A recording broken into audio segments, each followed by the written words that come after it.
જય શ્રી કૃષ્ણ, જય માતાજી. કેમ છો બધા? મજામાં ને? અમે પણ મજામાં જ છીએ. હાલો જો નાસ્તો બની ગયો છે. હવે બધા નાસ્તો કરવા બેસી ગયા છે. નાહી ધોઈ લીધું છે, પૂજા પાઠ કરી લીધા છે. તો હવે નાસ્તો નાસ્તા બનાવી છે ફરાળી ખીચડી સાબુદાણાની. એટલે આજે તો બધાને વિચાર હતો કે સાબુદાણા ખીચડી ખાઈએ, તો સાબુદાણા ખીચડી બનાવી. સાબુદાણાની ખીચડી અને પાકી કેરી એનો નાસ્તો કરવાનો છે. તો હાલો બધાય તમે પણ નાસ્તો કરવા. ઘણા ટાઈમ પછી હે ને સાબુદાણાની ખીચડી આપણી ઘરે બની ઘણા ટાઈમ પછી, હજી હમણાં બનાવી જ નહોતી કા. હા, રહેતા હોય તો બનાવતા હોય. આ વ્રત કે કંઈક રહ્યા હોય તો બનાવતા હોય. એટલે આ તો સાઈડ જ બનાવી કે દર વખતે સવારમાં બટેટા પૌવા ને એવું બધું હાલતું હોય. આ સાબુદાણાની ખીચડી ઘણા ટાઈમ પછી બની. તો જો હળલી વાર કેરી સુધારે છે, જો મસ્ત મજાની કેરી સુધારી નાખી. કેરી મસ્ત મજાની સુધા નાખી છે ને ખીચડી તો મમ્મીએ બનાવી છે. જોરદાર બનાવી છે. ધાણા ભાજી ને બધું નાખીને બટેટા ને સિંગદાણા. રેવાની કોણ રાહ જોવે? આપણે રેઈ તો સૌથી વધુ ભાવે સાબુદાણાની ખીચડી મને ને મમ્મીને. અને ઓછી ભાવે પણ ઓછી ભાવે. નાસ્તામાં તો હાલશે તો ભૂખ લાગી હોય ને એટલે તો ભૂખ લાગે એટલે બધું હાલે કા. હા, સ્પેશિયલ ખાલી આપણે કોઈ રહ્યા નથી, પણ એમને ખાલી જો નાસ્તો કરવા હાટું જ ફરાળી ખીચડી બની છે. આ લોકો સાબુદાણાની ખીચડી ખાવા અને પાકેલી કેરી ખાવા. જોજો મસ્ત મજાની કેરી પાકવા માંડી છે. જય શ્રી કૃષ્ણ ને જય માતાજી બધાને. તો જો મસ્ત મજાનો નાસ્તો કરી લીધો છે. હમણાં તો ખબર નથી, બધાને જોરદાર ભૂખ લાગે છે સવાર સવારમાં. મોસમ બદલાણી ઠંડુ વાતાવરણ થયું એટલે લાગતી હોય શું ખબર. તો જો ખીચડી કરી હતી ને સાબુદાણાની બધી ખાઈ લીધી છે, અને કેરી બધી ખાઈ લીધી છે. જો તો મસ્ત પેટ ભરાઈ ગયું છે ને મસ્ત. જો હવે છે નાહ્યું, નાસ્તો કરીને નાહ્યું છે. આજે નાહવામાં થોડુંક મોડું થઈ ગયું હતું. અને ભાઈ ગયા હતા ઉપર ઓલી સિમેન્ટ કરવા, શું કહેવાય ઓલું પાણી જો ભેજ લાગ્યો. થોડોક વરસાદ આવ્યો ને તો એ અહીંયા એક ખૂણામાં આ બાજુ અને વાં બે ખૂણામાં જરીક એવો ભેજ લાગ્યો. તો વ્હાઈટ સિમેન્ટમાં થોડું કેમિકલ લગાવીને ફરતો પટ્ટો મારી દીધો અગાસી ઉપર. વહેલું કીધું હતું એને, તો અત્યારે તડકો થઈ ગયો છે. જો ફૂલ ગરમી થાય એટલે એ જો હવે નાવા ગયા છે. મમ્મી ભાવી કી કરતા હતા, હું નીચે પાણી ભરતી હતી. પાણી ભરીને ઉપર આવ્યું, કાલો અગાસીએ જાય ત્યાંથી વ્લોગ શૂટ કરશો. ત્યાં તો એ બેએ કરી નાખી સિમેન્ટ ને નીચે આવી ગયા. જો ડુંગળીનો સ્ટોક આપણે અહીંયા કરી નાખ્યો છે ઉપર. મમ્મી એમ કહે છે કે આ બારી ખુલ્લી રાખજે કે એટલે ડુંગળી બફાય નહીં, પણ ધૂળ ઉડે ને એટલે હું બંધ કરી દઉં છું. મમ્મી કે તો બગડી જાય બધી ડુંગળી, બહુ ધૂળ આવે. વરસાદ કે વાવાઝોડું આવે તો વાછોટ આવે તો બધું બગાડે ને, ખોટું સાફ કરવું એટલે જે બારી મેં બંધ કરી દીધી હતી. તો મમ્મીએ ખુલ્લી રાખીશ. જો તો જો સવારમાં આપણે નવરા થઈ ગયા છીએ વહેલા 10 સવા 10 થયા છે હજી. જો હાવ નવરા થઈ ગયા. કપડાં ધોવાના કાંઈ છે નહીં, એક કાતરા આપણે કપડાં ધોઈએ છીએ. કાલે ધોયા હતા એટલે આજે કાંઈ ધોવાના છે નહીં કપડાં આપણે. મસ્ત ઓમ વાદળા છે એટલે ઠંડુ વાતાવરણ છે. જો અત્યારમાં હિંચકા ખાઈએ છીએ આપણે. ઉપર ઓમ સાઈન ન થવાતું હિંચકા ખાવા. આમ કોકવાર આવ્યો હોય ને કામ માટે તો હિંચકા ખાવાનો વારો આવે, બાકી તો નીચે જ હોય આપણે. બપોરે જો કે હુવાય ક્યારેક આવીએ છીએ ઉપર, બાકી આવતા જ નથી. ગરમી હમણાં એટલી પડે છે એટલે નીચે મજા આવે, ઠંડુ હોય એકદમ મસ્ત. ઉપર અહીંયા અગાસી તપે ને એટલે ઉપરના રૂમમાં બહુ ગરમી થાય. અત્યારે જો કે થાય જ છે, પણ નાહી લીધું ને એટલે ઘડીક વાર નહીં થાય પછી થાય. ચાલો વિડીયોમાં બન્યા રહેજો. રસોઈ હવે થોડીક મોડી બનાવવાની છે, કેમ કે બધાએ મસ્ત નાસ્તો કરી લીધો છે. એટલે રસોઈમાં થોડુંક એવું ખાલી શાક ને રોટલી બે જ બનાવવાનું છે. જાજુ કંઈ બનાવવાનું છે ને. દૂધીનું શાક બનાવવું છે. ઢોકળા બનાવ્યા હતા એટલે કટકો પડ્યો છે ને દૂધીનો, તો દૂધી ને બટેટાનું શાક બનાવવાનું છે. એટલું કામ છે. તો બધા વિડીયોમાં બન્યા રહેજો. ને ચેનલમાં જે બધા નવા હોય એ લાઇક શેર ને સબસ્ક્રાઈબ કરી નાખજો. અને આપણી બીજી ચેનલ છે અંજલિ ગુજરાતી ફૂડ, એને પણ સબસ્ક્રાઈબ કરી નાખજો. એમાં પણ તમને બધાને નવા રેસીપીના વિડીયો જોવા મળશે. તો સબસ્ક્રાઈબ કરવાનું ભૂલતા નહીં બધા ચેનલને. ચાલો વિડીયોમાં આગળ બન્યા રહેજો. જય માતાજી, જય શ્રી કૃષ્ણ બધાને. તો જો 11 વાગી ગયા છે, આપણે નાઈને રેડી થઈ ગયા છે. આપણે થોડુંક મોડું થઈ ગયું છે નાવામાં, કેમ કે આપણે ઉપર સિમેન્ટ ને બધું લગાડતા હતા. હમણાં 2-3 દિવસ પહેલાં વરસાદ આવ્યો હતો ને, તો થોડોક ભેજ આવ્યો હતો. તો આપણે મમ્મીએ કીધું કે સિમેન્ટ એક લઈ આવ્યા ને એમાં કેમિકલને મિક્સ કરીને બધું લગાડી દીધું. એમાં થોડુંક આપણે નાવામાં મોડું થઈ ગયું એટલે એડિટિંગને એવું કામ આપણે કરતા હતા. પછી મમ્મીએ રસોઈની તૈયારી કરવા માંડ્યા છે. શું બનાવવાનું છે ભાઈ રસોઈમાં આજે? આજે દૂધી બટેટાનું શાક રસાવાળું. તો દૂધી બટાટાનું શાક બનાવવાનું. આપણે જે તો બહાર જવાનું છે એટલે સાંજે થોડું ભવનાથ બનાવવાનું. જવાનું છે. ઘણા તમે અંજલી આપણે ગયા હતા, અંજલી આપણે જવાનું. આપણે તો જયા હતા હું ને મમ્મી. પણ ત્યારે શનિ રવિમાં જે બધું ખાવા નાસ્તાની હોય ને રેકડી આડે સ્ટોલ ના હોય બધું એવું. એ આડે દિવસે ના હોય. એટલા માટે આજે બધું પહોંચ્યું સ્ટોલ બધું ખાવા એટલે પીવાનું થોડું બધું ઘણું મળી બનાવવું જાય. છે. રાતે પછી વધે તો કોઈ ખાય નહીં. હા એટલે અત્યારે થોડું મોડું કોરું મોડું શાક ખાવસા રોટલી. અને આલુ પૂરી ની બધું હોય ને એ શનિ રવિમાં જે આવે સ્ટોલ વાળા. આડે દિવસે સોમ મંગળમાં તો બુધ તમે જતા હોય ને તો આડે દિવસે તમને જોવા ન મળે. પેટી જ હોય વધારે. હા તે દિવસે હું ને મમ્મી ગયા હતા, પણ અમે ગુજરાતી જમવાનું જમી આવ્યા હતા. આવું બધું નતું. આવું બધું એટલે ના મજા ન ચાલે. આવે. આજે તો બધું હોય. શનિવાર છે એટલે શનિ રવિ 2 દિવસ ફૂલ ભીડ હોય. હા હા એટલે આજે જવાનું છે એટલે એટલે જો થોડું જમવાનું ઘણું મમ્મી બનાવવાનું અત્યારે છે. થોડુંક જ બનાવવાના છે. કેમ કે આપણે જાય ભૂખ લાગી નથી. હા, પણ રાતે વધે સવારમાં કોણ? સાબુદાણા ખીચડી ને બધું ખાઈ લીધું. એટલી બધી ભૂખ તો છે નહીં આપણે. અમે જાય દૂધી બટેટાનું શાક બનાવે છે. આપણે તો બધું ભાવે નહીં. આપણે કેરી ને થોડું જમી લેશું. એક રોટલી ખાવી છે. ભૂખ લાગશે તો એ રસોઈ તૈયાર થવા માંડી. નાની કરે છે અહીંયા તોરણ એક જ જગ્યા હોય કા એક ફિક્સ જગ્યા તોરણ ન હોય ને તોય મારી આ જગ્યા ફિક્સ જ હોય. માનો જગ્યા નો બદલે અંજલી. જમવામાં ફિક્સ જગ્યા, બેહવામાં ફિક્સ જગ્યા. તો આ અહીંયા જ મારી જગ્યા છે. પંખો હાલે ને તો એટલી ગરમી થાય. હવે તો વરસાદ આવતો નથી. આજે તો હવે થોડોક રોંઢે વરસાદ આવી જાય ને તો મજા આવી જાય. કે આપણે ભવનાથ જવું હોય તો વરસાદ આવી જાય તો મજા આવી જાય કા. તો 1 વાગી ગયો છે ને જમવા બેસી ગયા છીએ.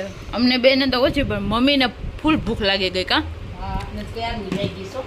મમ્મીને દવાનો પાવર છે જોરદાર ને હમણાં બહુ દવાઈઓ પીવે છે ને એટલે વહેલી ભૂખ લાગી ગઈ છે એને જો કે ખીચડી થોડીક ઓછી ખાધી હતી. અમે તો કઢાઈ શાક કરી હતી. બેન ભાવી કે દૂધીન બટેટાનું શાક બનાવ્યું છે જો મસ્ત મમ્મીએ. દૂધી બટેટાનું શાક, કેરીની મેથી ચણા. મેથીનું અથાણું, મેથી ચણા, કાચી ડુંગળી, તરેલા પાપડ. કેરી અને આપણે આ રાતની પાણીપુરી વધી છે ને તો પાછી પૂરી તળી નાખી હતી કઢાઈ ભરીને. ઘરની પૂરી જો મસ્ત જાડી હોય ને એકદમ ને પાણી પડ્યું હતું. તો જો આપણે ભરી છે. હું ભાઈ પાણીપુરી ખાવું, મમ્મી ખાહે શાક રોટલી ને કેરી છે. જો હાલો બધાય બપોરા કરવા. શાક બન્યું ગ્રેવી વાળું મસ્ત. મસ્ત પહેલાં પાણીપુરી ખાઈ લો ને તો મમ્મી કે તમને શાક રોટલી નહીં ભાવે એટલે પહેલાં ચોરીને ખાઈ લો શાક રોટલી. જો કે ભૂખ એટલી બધી છે ને એટલે એક રોટલી ચોરીને ખાઈ નાખશું. આમાં ચોલ્યું હતું. કોરું મોરું મસ્ત શાક બનાવ્યું છે જો આજે. મહિનું એવું છે. ખીચડીનો આર ઉતરો નથી હજી. એટલી ખીચડી ખાઈ લીધી હતી. તો જો વાગવામાં થઈ ગયા છે 6:15 અને હું ને મમ્મી જઈએ છીએ માર્કેટ શાકભાજી લેવા. શાકભાજી એ બધું પૂરું થઈ ગયું છે. શાકભાજી લઈ લે કામ. હા, રસ્તા ખોદ્યા છે કાંઈ કોઈ શાકભાજી વાળા આવતા નથી. હા. ગટરો નાખતા હતા એટલે બધું રોડ ખોદી અને નાખ્યું. જો કોઈ આવે નહીં. બપોરે જો મમ્મી સુતા હતા ઉપરનો પંખો મમ્મીના રૂમનો બંધ થઈ ગયો છે. તો અત્યારે કોઈ કારીગર મળતા રિપેરિંગના 2-3 દુકાને જઈ આવ્યો પણ ના પાડે કે અત્યારે કોઈ આ કારીગર હાજરમાં છે નહીં. બીજા આપણે જે ઓલા ભાઈ કરતા આવતા એને ફોન કરી લીધો. બધા કોઈ આ હાજરમાં છે ને ટેબલ પંખો છે ફરવા એટલે ગયા વાંધો હોય. નહીં આવે. હા ટેબલ પંખો છે મેં તો મમ્મીને કીધું આ રૂમમાં સુઈ જાજો બીજું શું હોય ટેબલ કા. પંખો એટલે ન વાંધો આવે પણ એક એક રાત તો છે ને. સવારમાં તો પછી કાલે કીધું આવી જશે. તો શાકભાજી લેવા જાય છે. હું ને મમ્મી શાકભાજી લઈને આવીએ અને પછી જવાનું સીધું ભવનાથ. હા, હાલો તો બધાય શાકભાજી લેવા જાય. હા હે ભવનાથ હવા ખાવા આવ્યા. ભવનાથ તો હવા ખા ગરમી બહુ જ છે. 2 પંખા હાલે પછી કુલર હાલે તો એટલી ગરમી થાય છે કે રહેવાતું નથી જરાય. હવે ઠંડી હવામાં જરીક જઈ આવ્યા હાવ હા. જીવ ગુંજારો થાય તો જો હવા છે ત્યાં ને શાકભાજી એવું લે તો હજી અડધી કલાક હોય જાય પછી આવીને સીધા અંજીનું તૈયાર થાય એટલે સીધા ભવનાથ જવાનું છે. ખાઈ ગયા ગાય જો 7:30 વાગી ગયા છે. ફાઇનલી આપણે ભવનાથ ઉગી ગયા છીએ. તો જો અહીંયા કંઈક થોડોક ઠંડી હવા આવે છે નહીં મમ્મી? ઘરમાં તો બફાઈ ગયા હાવ. આ ઠંડો ઠંડો પવન આવે. સીધા માર્કેટેથી આવ્યા મમ્મીની. સીધા આવ્યા ને સીધા પછી ભવનાથ સીધા આવ્યા. નીકળી ગયા છે. ઠંડી ઠંડી વાવર આવે ને અહીંયા આયા તો મજા આવે તો. એકાદો રેડો પડી ગયો ને તો વધારે વધારે મજા આવે. બધા વિચારતા છે દર વખતે ભવનાથ જ હોય પણ પણ અહીંયા બેન છે અમારું જુનાગઢ. જુનાગઢનું મેન ભવનાથ જ છે. મજા આવે. ભવનાથ જ છે. કારણ કે શનિ રવિ તો પબ્લિક ફૂલ હોય. અને ઠંડો પવન કુદરતી હવા. વધારે મજા અહીંયા જ વસ્તુ આવે. મળી જાય. ઘરમાં તો બફાઈ ગયા. વાતાવરણ જોરદાર હોય એટલે વધુ મજા આવે. શનિ રવિમાં ટ્રાફિક બહુ હોય માટે દિવસે એટલું ટ્રાફિક ના હોય. હવે તો બધું વધી ગયું છે. રાઈડું છોકરાનું બહુ વધારે આવી ગયું. જમવાનું બધું મળી જાય પાછું. કલરની લાઈટ વાળી બહુ વધી ગયું કા આ વખતે. શનિ રવિ તો રજા હોય બધા એટલે છોકરાને લઈને આવે એટલે બહુ વધારે બધું વધી ગયું છે મેળાનું.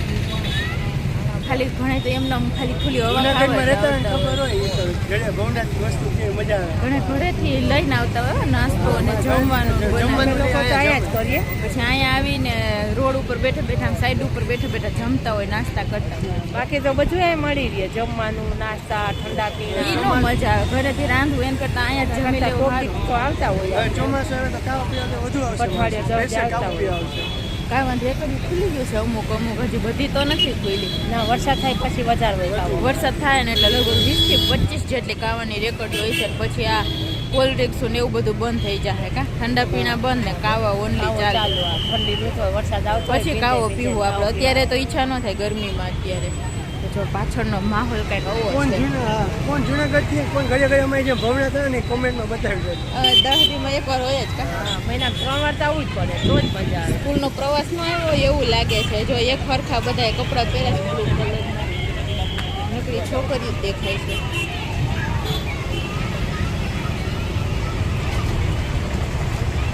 કેટલી મસ્ત લાઈટ થાય છે.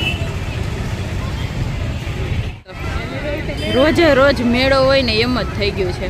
મેળાની જરૂર ન પડે. અત્યારે વેકેશન છે ને એટલે ફૂલ સિઝન છે આ લોકોને. જો કાવ્ય આવે એટલે નોખી નોખી લાઈટો વાળી ગાડીઓમાં બેસવાનું હોય એને તો કા અને ફુગાનું એક આવું જો લેવડાવે આ જો દેખાય છે ને એવું. ખાવસાની શરૂઆત થઈ ગઈ છે ભવનાથ આવીને. તો આજે તો ખબર નહીં કે બાજુ દિવસ ઈગો છે મમ્મી ખાવસા ખાઈ છે ને પાછા તો કે મસ્ત મજા આવે છે. મજા આવે છે ને બહુ સરસ કંઈક કંઈક ચાખે ને જો આજે મજા આવી ગઈ ખાવસા ખાવાની. ઘણા બધા ખાવસા ખાવા.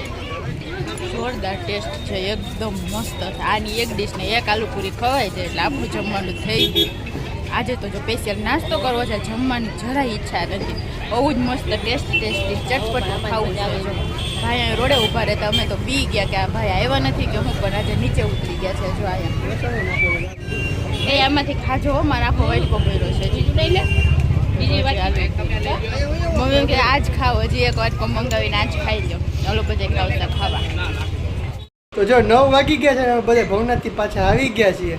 ભવનાથમાં આજે ખરેખર બહુ મજા આવી ગઈ કેમ કે આજે આપણે જમ્યું નથી કાંઈ. ખાવસા, આલુ પૂરી, પછી મમ્મીએ ભજીયા ખાધા, મેં ગાંઠિયા ખાધા, પછી મિલ્ક બદામ શેક પીધું, પછી બે ગ્લાસ બદામ શેક પી લીધું, આઈસ્ક્રીમ ખાધું અને છેલ્લે પેટમાં પોટકો મમ્મીએ પાછી ઓલું અમેરિકન મકાઈ બંધાવી અને બીજું હું બંધાવ્યું મિક્સ ફ્રૂટ. તરબૂચ અને જામફળ બે ડીશ બંધાવ્યો. ઘરે આવીને પાછી ભૂખ લાગે તો ખાવા 10 વાગે ખાવું. આ પાર્ટી મારા તરફથી હતી ને એટલે મારા દીકરા જરા કસર ન જોઈ. કોકમાં એવો મળતો હોય મોકો મુકાય થોડો. ફૂલ પેક કરી લીધું ને પાછળ ઘરે બધા બહુ મજા આવી ગઈ આજ તો બધી. દર વખતે આપણે જમતા હોય તો એટલી બધી મજા આવે પણ દર વખતે જમવાની ન મજા. એટલે આજ તો નક્કી કર્યું હતું કે આ તો બધું ફાસ્ટ ફૂડ જ ખાવું છે કા. ખાવસા પેલા ખાધા, પછી આલુ પૂરી ને એવું ખાધું, ભજીયા ખાધા, ગાંઠિયા ખાધા ને લાસ્ટમાં આઈસ્ક્રીમ ને બદામ શેક પૂરું થઈ ગયું. હવે એ મોડેકથી થોડુંક મજા આરામથી જમશું. ફૂલ પેટ થઈ ગયા છે. તરસ કેવી લાગી હતી. શીશો લઈ ગયા હતા તો અડધો સીસા આવી સીધો હું પાણી પી ગયો એટલી તરસ લઈ ગઈ. પીધીને પાણી શીશો પૂરો કરી દીધો ને પછી ઘેર આવીને જમવા તરસ શું કામ લાગે? આ ઉનાળામાં આપણે કોઈ પણ ચણાની વસ્તુ આપણે ખાઈએ ને એટલે તરસ લાગે. ભજીયા અને ગાંઠિયા બે ખાધા એટલે તરસ લાગે જ. મજા આવી ગઈ. આજે બહુ તો મજા આવી. ઠંડુ ઠંડુ વાતાવરણ હતું ને આવવાનું ઘડીકમાં મન થાય નહીં એમ કે બેઠા રહી. અહીંયા કેટલી ગરમી થાય ત્યાં ફૂલ ઠંડો ઠંડો પવન. જેવા ઘરમાં આવ્યા ગરમી થવાની ચાલુ થઈ ગઈ કા પછી. પછી આજનો વ્લોગ તો ઓ કઈ કર્યો આંડલીએ પાર્ટી આપી તો જોરદારની મજા આવી ગઈ બધાને કા. કેટલા ટાઈમથી આપવા ગઈ હતી કીધું ના કહેતા હતા પાર્ટી આપો ફાઇનલી આપી દીધી આપણે પાર્ટી. તો જો આજનો વ્લોગ આપણે અહીંયા જોઈન કરીએ છીએ. તો જો તમને અમારા વ્લોગ પસંદ આવતા હોય તો અમારી ચેનલ લાઈક કરી દેજો, શેર કરી દેજો અને સબસ્ક્રાઈબ કરવાનું ભૂલતા નહીં. તો કાલે મળીએ નવા વ્લોગ સાથે. ત્યાં સુધી બધાને ગુડ નાઇટ અને બાય બાય.